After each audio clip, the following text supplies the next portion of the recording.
cut these somewhere in this area like this, and that will of course make it an open design, and you'll see what I'm going to do. So I'm going to have to figure out right now how to repair this so that it's like a blank slate to work from. What we're doing is we're utilizing some of this cool ABS plastic here that we're going to cut to fit, and it's going to make a nice little chamber here and bring in air from here. Punch out this, there's a plate, plastic plate that goes in here, and that's where the air is brought in, and it's going to fill the chamber, number one, and then it's going to bring it in through the velocity stacks, the intake box itself, into the engine. Sounds crazy, but guys are posting 10 to 15 wheel horsepower dyno gains from this on the Soarer 1UZ FE. And I don't expect to get that out of this. I want to give it a try. It looks like this is the combo that'll work. Of course, they're going to be flipped around and cut. We're not going to use this red one. And I'll paint them so it doesn't look like this. But that's the idea. And then I'll fill these other holes up.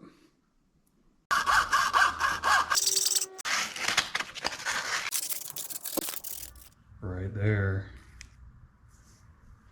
Your airbox may not have the Swiss cheese mod already, so I'm gonna have to deal with that on mine, but that's how it looks. Now I just need to cut them out. Wanted you to see what it looked like test fit. Kind of a view from back here. So there's one coat of fast dry paint. I'm gonna hit it with a few more. That's what they look like.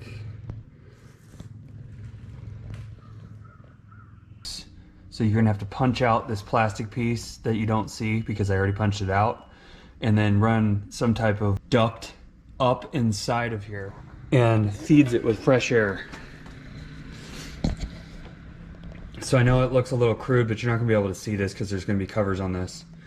And then of course, here's kind of the finished product. Yours is gonna look a lot better. I had to do a ton of plastic repair on my airbox because I Swiss cheesed it previously.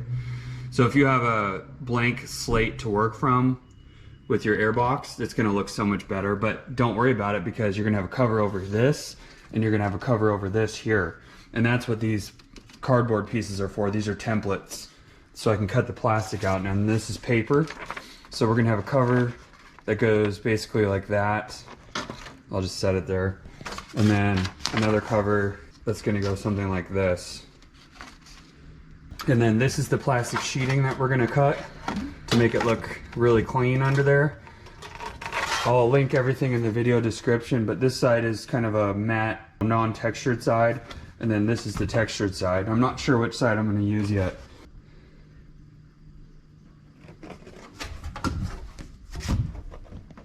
Templates laid out on top of it. Good news is, once I have it all lined out, you can actually cut this stuff with some heavy duty scissors. So you don't need to use any kind of saw.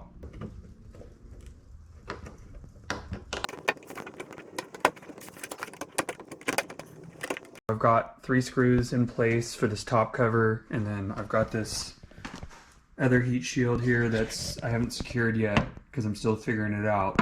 I'm not sure if I'm going to fuse these two pieces together or not, but it goes down into here and blocks the hot air near the fans and the radiator.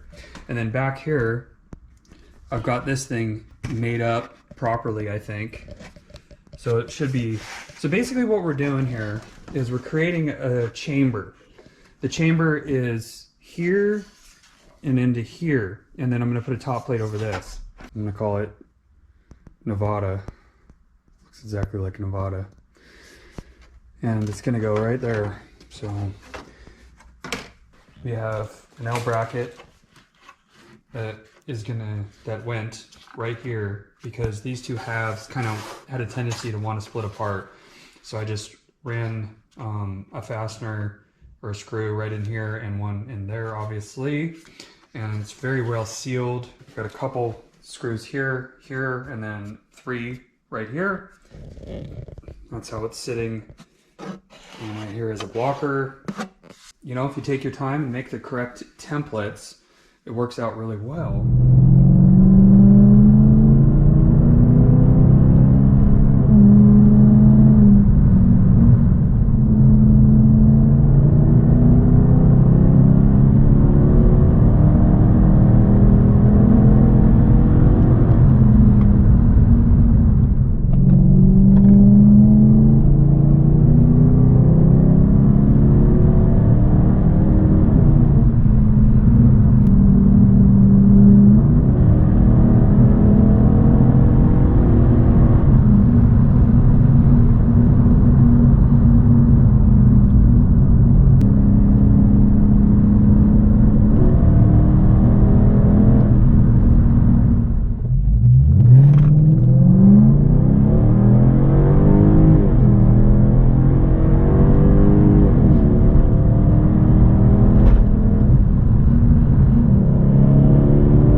big fat intake appears to be a success. I certainly cannot feel 5 horsepower, and I mean, I don't think anybody can say that they can feel 5 to 10 horsepower. Maybe wheel horsepower, yes. Crank horsepower, I don't know. It's hard to tell. It feels good. It feels like it's not starved for air. When I put my foot down, I mean, it really jumps out of there.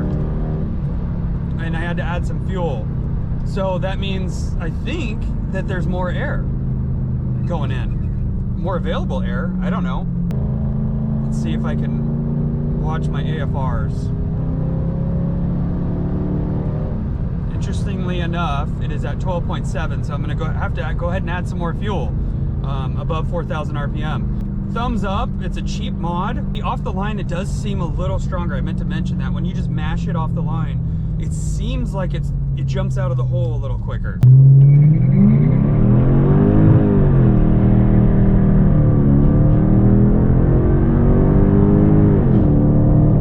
Here we go.